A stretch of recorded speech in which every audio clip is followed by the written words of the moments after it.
Okay, so the creator of Black Clover just blessed everybody with some incredible updates regarding the series, regarding Asta's father, something that people have been waiting for a trillion years to find out any type of insight into that. We also got insight into more of the lore of the series with big questions being answered. We got his final, very heartfelt and emotional thank yous and stories about his life. We just got so much from this Black Clover update, so we're definitely going to talk about it because this is something that you don't want to miss if you're a Black Clover fan, or you just in general want to hear something that is beyond heartwarming and in general a very emotional type of story. I got you covered with this. But we also got another very big story regarding the creator of My Hero Academia and his future and the next work, because yeah, it's happening. The next manga is coming. He is on his way, alongside some very good news regarding Hunter x Hunter, Tokyo Ghoul. Like, yo, we got some stuff to talk about in this episode. I don't want to waste any more of your time. Let's get into it. Let's do this thing, shall we? And before we continue, make sure to subscribe and hit that bell to get all notifications. I'd greatly appreciate it. Hit the like button, all that good stuff. Yes, people, the creator of Black Clover just, I ain't gonna lie, kind of took the entire world by the palm of his hand and basically gave so many insanely huge updates regarding whether it be the series, again getting into Asta's father, which is a giant question that most people have asked. I ain't gonna lie, most series in general, Shonen Jump series or battle series or stories for the most part usually question like the heritage of people's families. I mean, look at My Hero Academia. We're still like, yo, what's going on with the Deku's father situation? What's going on? And that has been the case with Black Clover for a long time, and the creator of Black Clover, Yuki Tabata, basically gave a massive update on that. But also he gave so much, whether it be emotional or you could call it just like heartwarming, like just sad, like so many updates about himself, about his story, and the latest Black Clover guidebook that came alongside the upcoming volume, the final volume 38. Like, he gave so much insight into this whole thing, his life and everything. And yeah, I don't want to waste any more of your time. Let's talk about what was said. Tabata's story. What an opening line, I know, but the younger me was a seriously romance-minded person.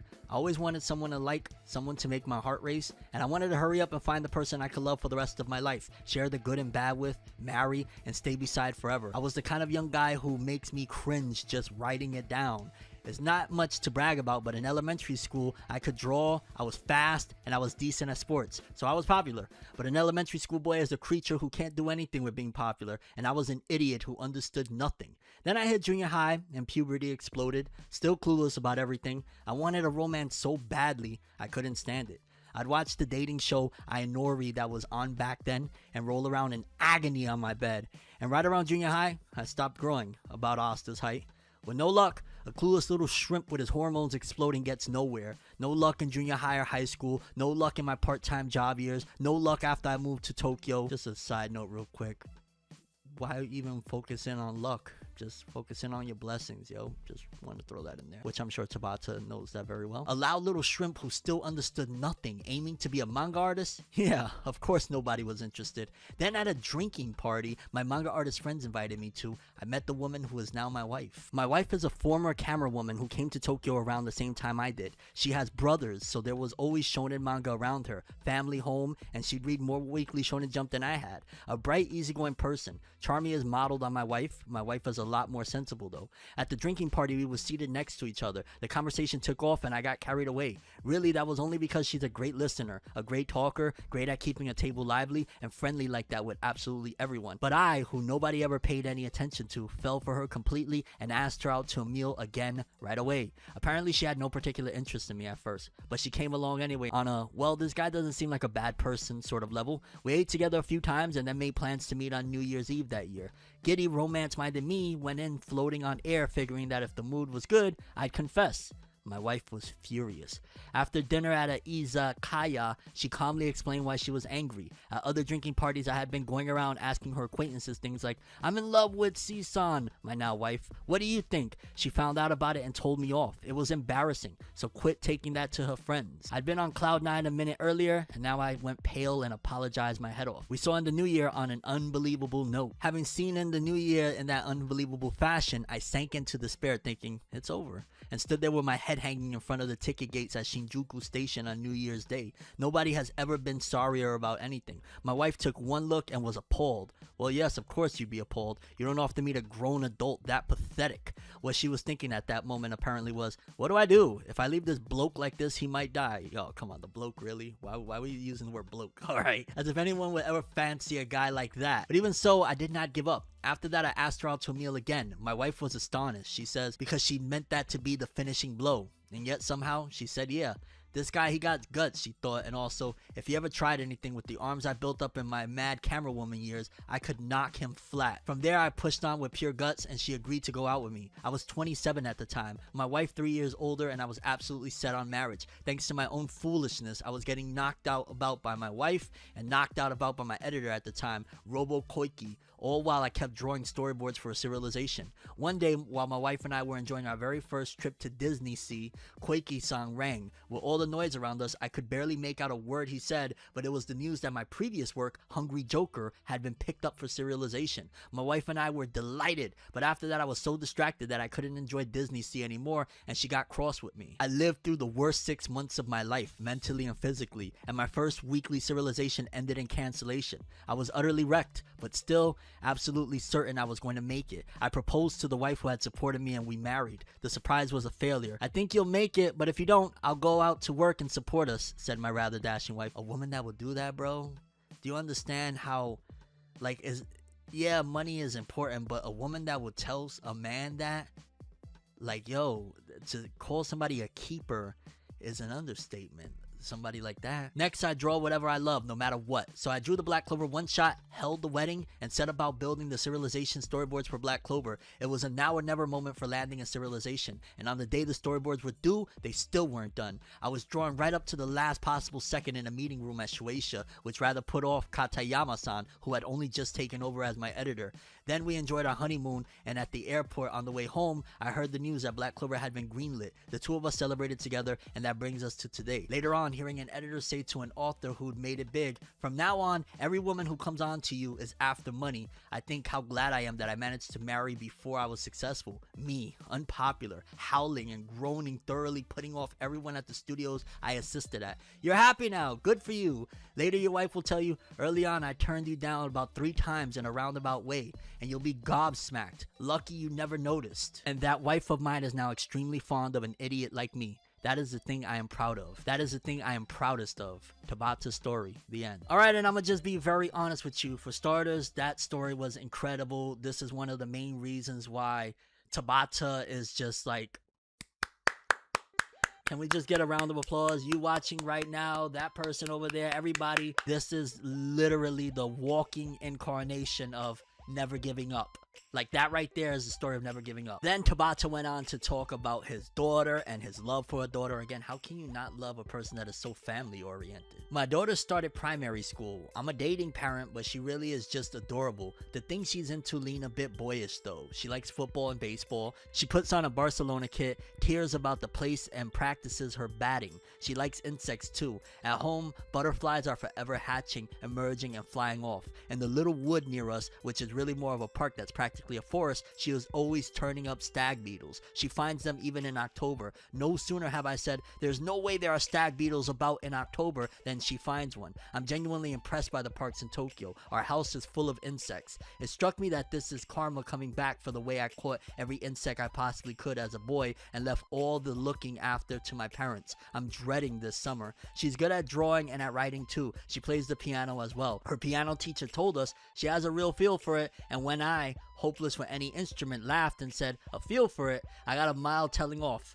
This is no laughing matter. She's also somehow lucky. She's forever winning figures on the Ichiban Kuji draws. She gave me a Vegeta figure from Dragon Ball, and she loves Pokemon. She knows more Pokemon names than I do, and I've known Pokemon since secondary school. She buys Pokemon cards by the armful. It struck me that this too is karma coming back for all the Dragon Ball cards I bought as a boy. My dream of one day playing Pokemon games together with my own child looks like it's about to come true. Thank you, daughter. Nah, this man is really blessed, yo. This is a blessed person. Then here's one that many have been waiting for. Many have been very much so anxiously waiting to hear about any info at all regarding Asta's father, and here's what was said. The final and greatest mystery: who is Asta's father? Asta fought his way through everything despite the handicap of being magicless. As readers know, his mother is Lucida, but who then is his father? Was he some unusual mage who trained his physical body, or a fool who abandoned his wife? Some might even speculate he was a devil from the underworld, but since Lucida's constitution drained the life force and magic of anyone near her, and it worked on humans and devils alike, none of these theories hold up well. The only answer that can reasonably be argued is that,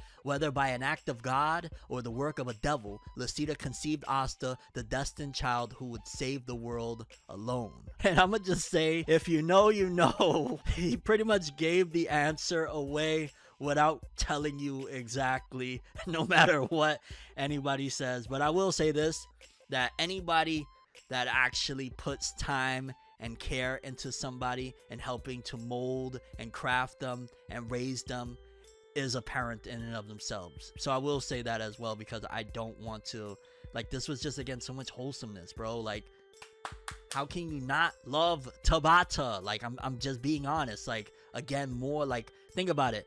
Spoke about the wife, spoke about the kid, spoke about, you know, inverse stuff regarding the father. Like, what an amazing person. Bro even crafted a major thank you letter. Afterward, I really came to feel that manga gets made through the strength of all kinds of people, and that it was through meeting all kinds of people that I was able to draw Black Clover. To all the editors who took charge of the series over the years, I'm truly sorry for dragging every single one of you through hell. Thank you for making manga together with me. To all the staff over the years, I'm sorry for running you ragged. Thank you for drawing the pages alongside me. To everyone in charge of the collective volumes and to the designers, I'm sorry for always keeping you waiting. Thank you. To everyone on the media side, thank you for spreading Black Clover far and wide. To everyone at the printers, I'm truly sorry for all the trouble I've always caused you. Thank you. To the sensei who drew wonderful manga and sent it out into the world, thank you for the dreams and for something to aspire to. For all my fellow manga artists, thank you for the inspiration. To my friends, thank you for my youth. Mom, thank you for giving birth to me and raising me. To my wife, thank you for supporting me and being by my side. To my daughter, thank you for being born and for letting me watch you grow.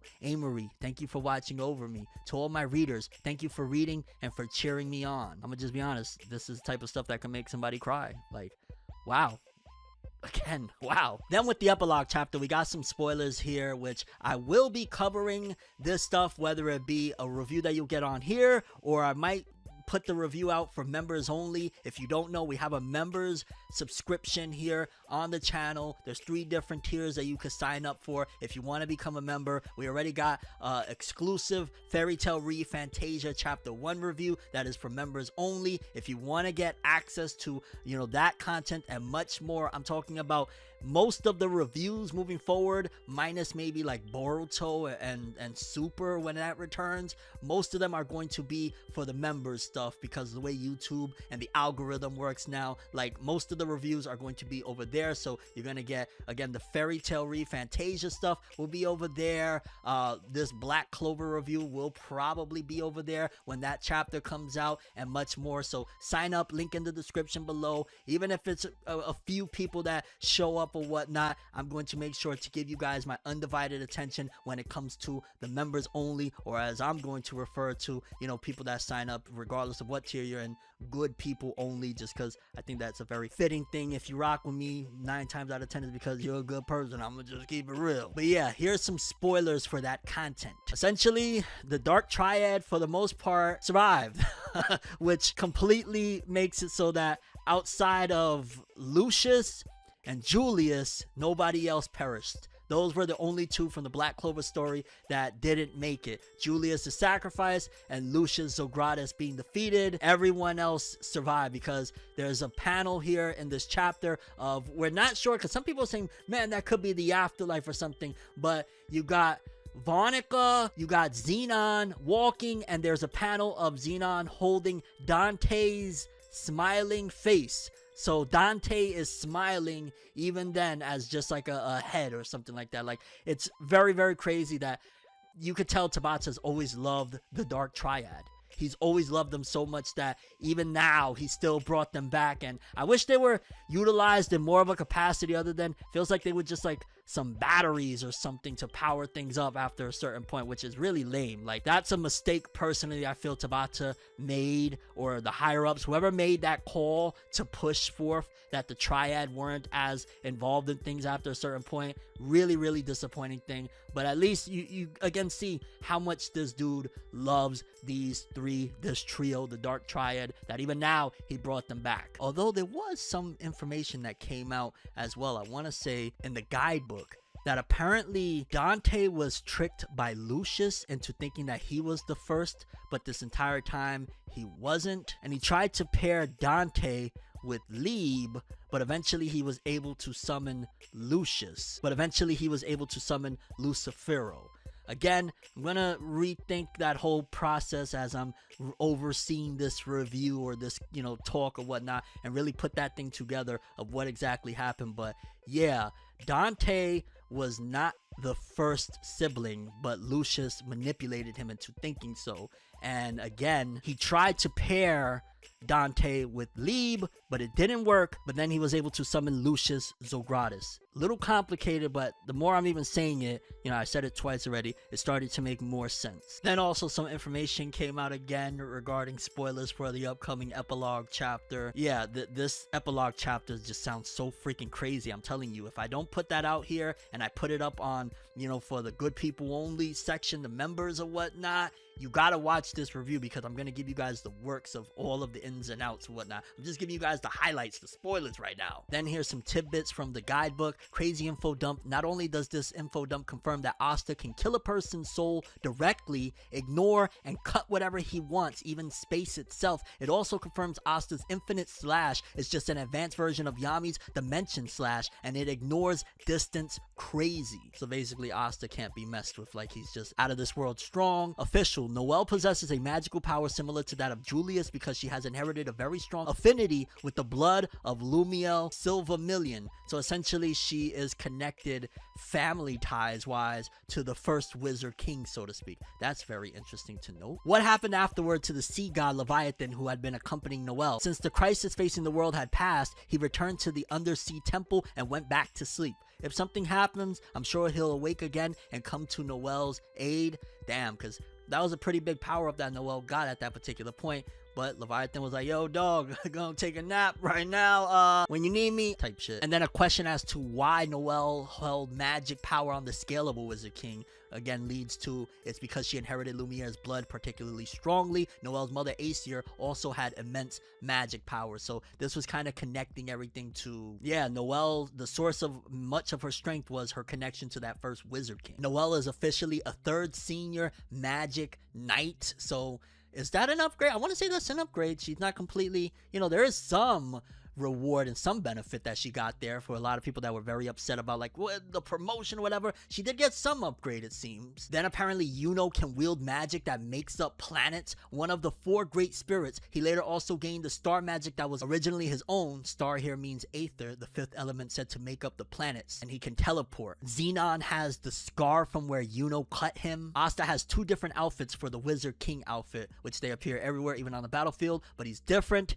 and I like that. It suits him. So he has one jacket and then the other jacket. Asta's the GOAT. He's the Wizard King, baby. Oh, and one more thing. Asta's speech from here on too. He says, I'll protect the future of the Clover Kingdom together with my comrades, royalty or nobility, commoner or peasant. Even if you're not human, I'm aiming for a free country where we all accept each other and laugh together. I won't give up. Not giving up is my magic. So for all the people that want to be together, whether it be, friends, and maybe they have different families, and some families, they have certain issues, or they look at other families a different way, Asta's goal is to get everybody to be together. So for the people that want to be friends and be laughing together and traveling to each other's places or whatnot, there won't be any more restrictions. For the people that want to be with their loved ones that they love so much, and it's like there's always some sort of stupid roadblock or blocks that stop them from it, Asta wants to break all those barriers, and I believe he's gonna do it. And if Tabata ever comes back with a sequel series, which I wouldn't be surprised, or a film to kind of address, the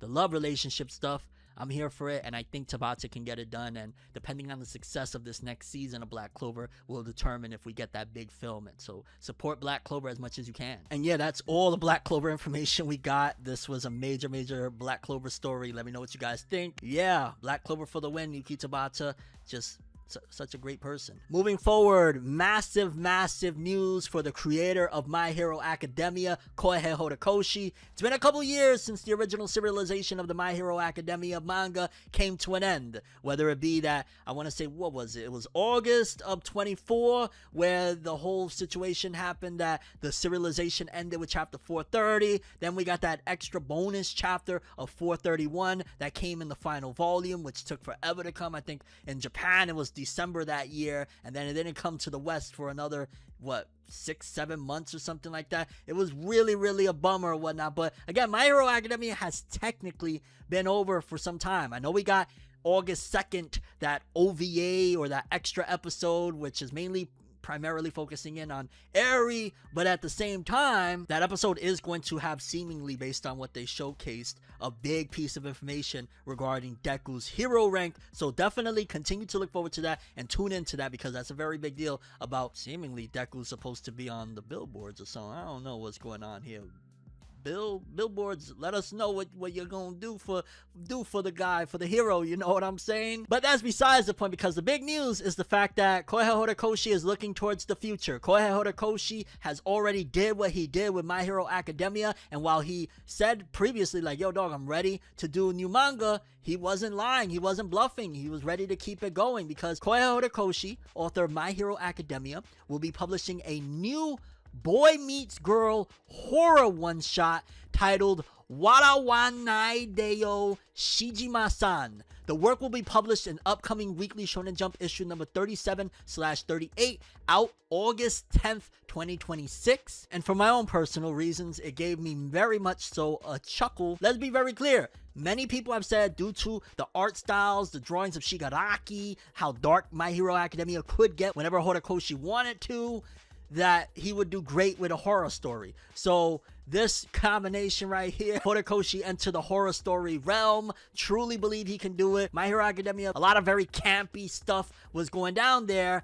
It seems like with this story, a part of me is like, yo dog, it's Kohei Horikoshi, may do. But at the same time, because it's a one shot and it's kind of like a, let's see how this thing performs, more than likely, similar to what they've done in the past. Like, for example, we just spoke about Black Clover. The creator of Black Clover did Hungry Joker before then with a one-shot. It got serialized. Did Black Clover as a one-shot. It got serialized. So there's a possibility that this could be a testing ground, see how people react, and then move forward from that. But it's Horikoshi. I'm sure it's going to be at the very least intriguing or interesting. And imagine that becoming a big, I don't even know if I'd want that, because I'm very much so looking forward to Shonen Jump going in another direction, opposed to like the horrors and nightmares of the last few years of anime and manga with the dark stuff of Jujutsu Kaisen and Demon Slayer. Feels like we almost should go in the opposite direction. A true horror manga becoming like the next big three in Shonen Jump. I'm not saying that I believe it'll happen. I'm not saying that I think that, none of that. Just if that did happen, I don't even know what to say. Obviously, it would have to have battles or whatnot,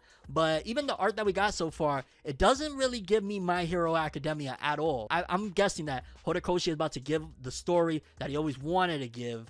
It's just, again, in a very dark tone and horror stuff. Let me know what you're thinking. How do you feel? Are you excited? Are you going to read this? Are you going to check this out? Do you think that this has any type of, just the premise alone, or the idea, concept of the biggest, or one of the biggest manga authors of the past generation returning with a horror story? Do you think that this could be successful enough to get picked up as a serialization? And do you think that if it did get serialized, could a horror manga, just a straight up horror manga, become a #1 big three type of story down the line? Let me know your thoughts on that. Then this story right here, I've been holding on to some of this stuff for a bit, just because like this is always a very hot topic and a personal favorite of mine. As you can see, hello Toka Kaneki TK. But Tokyo Ghoul has been, you know, in the rumor mill for a while of, is it going to return? What's going to happen? Are we going to get that Tokyo Ghoul anime remake? What's going on here? And for starters, again, this was some time ago that this little piece of information came out, but Tokyo Ghoul had a new trademark filed by Shueisha in March of 26.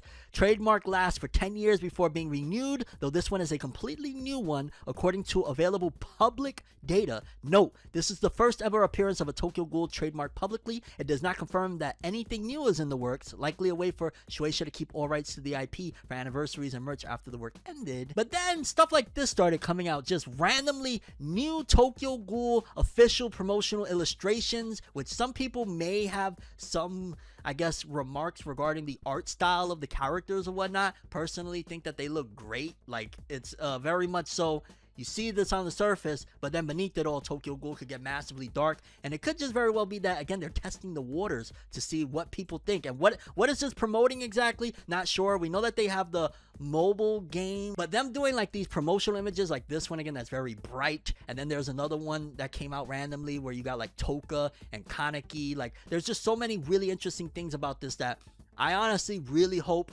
that, and I think that was for like Rude or something like that. So, but again, just random new art of Tokyo Ghoul gives much more hope of like, this thing is going to happen, this remake needs to happen. It's like, come on, bro, you're sitting on money that can be printed. Like, this would print maximum amounts of money. Like, obviously it's a crazy investment as far as the amount of episodes that it would take to avoid what Studio Pierrot initially did, where, you know, realistically the first part alone needed double the amount of episodes, the second part alone needed to be manga accurate and needed to be double amount of episodes. Honestly, Tokyo Ghoul probably needed to be twice the amount of episodes that it originally was, and it needed to be faithful to the source material in order to truly deliver the Tokyo Ghoul that, you know, the manga had or whatnot. But if they do, it'll print money because this is one of the best stories, and everybody loves Toka and Kaneki. It's one of the greatest couple. It might be the greatest couple in all of manga and anime, just being honest with you. But yeah, Tokyo Ghoul remake might be happening. Then Hunter x Hunter fans, more great news. Just personally, not gonna lie, every time I pick up a Hunter x Hunter chapter or whatnot, because slowly catching up, and you know, there's a lot that it takes to read and to really comprehend what's going on and whatnot. So